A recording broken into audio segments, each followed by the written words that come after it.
Je suis Dr Fouad Rachidi, je suis enseignant à l'École nationale d'agriculture de Meknès. Je fais partie d'une équipe de recherche qui s'appelle AGRI, c'est agroécologie et environnement. Je m'appelle Khalid Boutahar, je suis docteur en sciences agronomiques. Je suis membre de l'équipe de recherche agroécologie et environnement.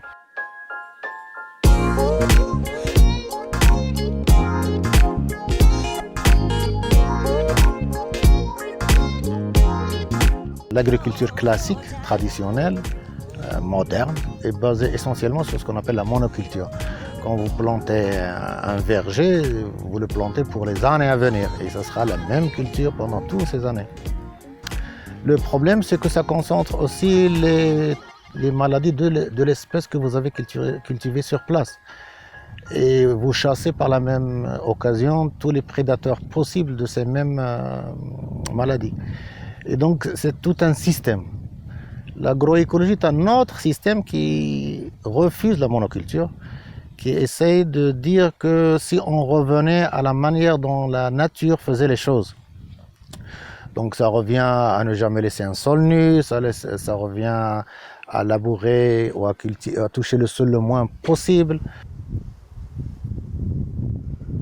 Nous, ici à l'École nationale d'agriculture, notre objectif c'est promouvoir l'agroécologie, élaborer des fiches d'information, organiser des sessions de formation des agriculteurs, des fils d'agriculteurs, c'est organiser des ateliers de réflexion. Et ça rentre dans notre objectif ultime qui est la création d'un centre national d'agroécologie.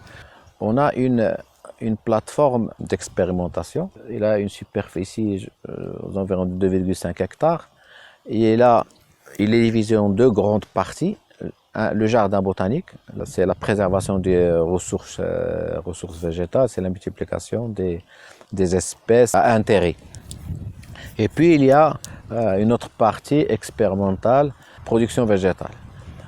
Il y a une partie maraîchage, une partie arboriculture, agroforesterie. Il y a une parcelle de permaculture.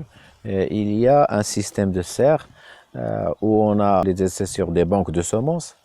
L'année dernière, on a installé des essais d'associations de cultures. Les bandes fleuries entre les cultures pour attraper les insectes utiles qui luttent contre les insectes nuisibles. La conduite d'un changement quelconque introduit des risques que l'agriculteur ne prend pas à la légère et donc il demande à voir avant de faire le saut. Ce qui fait le frein, c'est beaucoup plus l'information. L'information et la formation. On va adopter l'approche écolo-champ pour essayer de toucher le maximum d'agriculteurs voisinant nos sites d'expérimentation. C'est une approche qui est très bien utilisée ailleurs et qui a donné ses fruits, surtout dans la dissémination de l'information. C'est ce qu'on fait aussi avec deux agriculteurs qui ont voulu faire ce saut agroécologique. Mais on est encore dans les 3 premières années et on attend de voir les premiers résultats.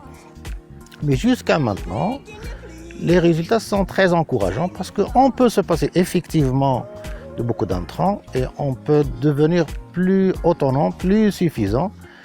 Et on espère, en fin de compte, surtout réduire la désertification et surtout le besoin en eau qui devient de plus en plus rare.